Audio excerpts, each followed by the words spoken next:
समुद्रा रे बापा किती करशी बढाई, नाही पाण्याला गोडाई तिळ मात्र. नमस्कार मंडळी, मुक्ताबाई ते शांताबाई या मालिकेच्या आजच्या भागात मी रुचा थत्ते तुम्हा सगळ्यांचं खूप मनापासून स्वागत करते. आणि आजचा भाग हा कुणा एका कवयित्रीचा नाही आहे, तर हा भाग समर्पित आहे ओवी या काव्यप्रकाराला, जात्यावरची ओवी.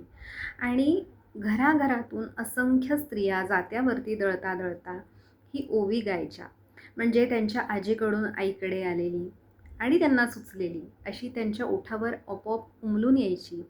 आणि अशा ओव्यांची संकलनं, म्हणजे खरं तर माझ्या बाबतीत सांगायचं तर मी लहानपणी आजी आणि पणजीकडनं ओव्या ऐकल्यात, त्यांच्या वहीत लिहिलेल्या पण मी वाचल्या आहेत आणि मी लहानपणापासून त्याचा संग्रह करत आले. आणि त्यातूनच माझा ओवी ओवीत जावी हा कार्यक्रमसुद्धा साकार झाला. 30 दिवसांची मी मालिका केली होती विद्यावाणीवर. त्याच्यात एकेका विषयावरच्या ओव्या असे 30 भाग, ज्याचं संशोधन करून, संकलन करून, संहिता लिहून, निवेदन आणि ओवी गायन करून ती मालिका मी सादर केली होती. फार सुंदर अनुभव होता तो. आणि या माझ्या फेसबुकवरती सुद्धा मी ओव्या आज्ञामधनं पोस्ट करत असते आणि म्हणूनच तुम्ही मला फॉलो पण करत राहा. तर फार गोड ओव्या आहेत, याला मातीचा गंध आहे. आणि जरी या स्त्रिया निरक्षर असल्या लौकिक अर्थानं, तरीसुद्धा अक्षर अशा वाङ्मयाची त्यांनी निर्मिती केलेली आहे आणि तो आपला अत्यंत अनमोल असा ठेवा आहे.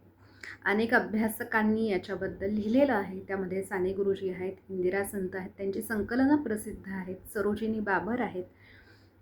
तर या सगळ्या खजिन्यातून गवसलेली एक ओवी आज आपल्या पुढे मी ठेवते. ती सुरुवातीला जी सादर केली तीच ओवी. समुद्रा रे बापा किती करशी बढाई, नाही पाण्याला गोडाई तिळ मात्र.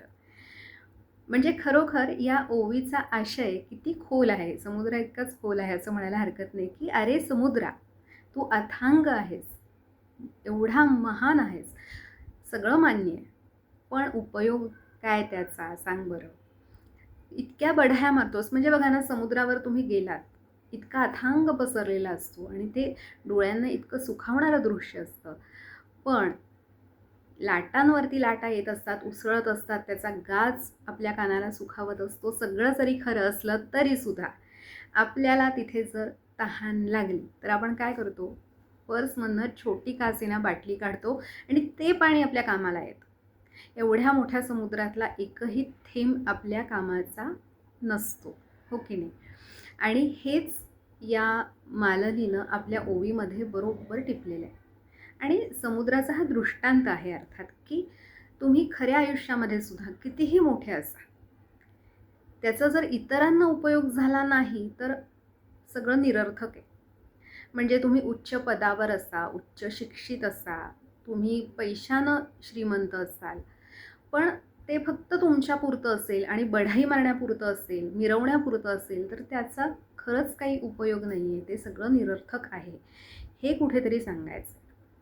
की जसं समुद्राचं पाणी खारट असल्यामुळे तहान लागल्यावर त्याच्या एकाही थेंबाचा उपयोग होत नाही, तसं तुम्ही कितीही मोठ्या पदावर गेलात, कितीही प्रगती केली, पण ती स्वतःपुरती असेल आणि मिरवण्यापुरती असेल तर त्याचाही काही उपयोग नाही. मला इथे ना कबीरजींचा एक दोहा आठवतो. बडा हुआ तो क्या हुआ जैसे पेड़ खजूर, बडा हुआ तो क्या हुआ जैसे पेड़ खजूर, पंथी को छाया नाही फल लागे अति दूर. खजुराचं झाड एवढं उंच उंच वाढलं आहे, मग त्यांनी काय बढाई मारून उपयोग काय आहे हो. कारण उन्हाच्या वेळेला कडक उन्हामध्ये तुम्ही त्या खजुराखाली उभे राहिलात तर तुम्हाला सावली मिळणार आहे का? नाही. आणि तुम्हाला भूक लागली तर फळं काढायला गेलात तर हात लगेच पोचणार आहे का? नाही. त्यामुळे सावलीच्या दृष्टीनं काय आणि फळं मिळवण्याच्या दृष्टीनं काय, पोट भरण्याच्या दृष्टीनं काय, त्या खजुराचा तसा पटकन उपयोग होणारा नाही. नॉट रिचेबल आहे, अशा नॉट रिचेबल लोकांचा सुद्धा खरंच उपयोग नसतो. त्यामुळे आणि कबीरजी सुद्धा, म्हणजे मला एक गोष्ट लक्षात आली की कबीरजींनी सुद्धा कधी कागदाला स्पर्श केला नव्हता, लेखणी हातात घेतली नव्हती, पण त्यांनी सुद्धा हा विचार मांडला. आणि ओवीतल्या या मालनीनं सुद्धा हाच ओवीमध्ये विचार मांडलेला आहे. म्हणजे शिक्षण आणि प्रतिभा शिक्षण आणि संस्कार, शिक्षण आणि विचाराची खोली, शिक्षण आणि परिपक्वता याचा संबंध असलाच पाहिजे असं गरजेचं नसतं. म्हणजे अनेक सुशिक्षित माणसं अतिशय बालिशपणे किंवा पोरकटपणे वागताना आपण बघतो किंवा जसं वागायला नको तसं वागताना आपल्याला दिसतात. पण इथे मात्र या मालनीनी काय किंवा कबीरजींनी काय किती परिपक्वपणे आपला विचार मांडलेला आहे आणि तो आजही आपल्याला खूप काही शिकवून जातो, की तुम्ही मोठे झालात तर त्याचा इतरांना उपयोग होऊ द्या आणि तर खऱ्या अर्थानं ते सार्थकी लागेल असा हा विचार आहे. तर तो जपून ठेवूया आणि पुन्हा पुन्हा भेटत राहूया. बघत रहा मुक्ताबाई ते शांताबाई. धन्यवाद.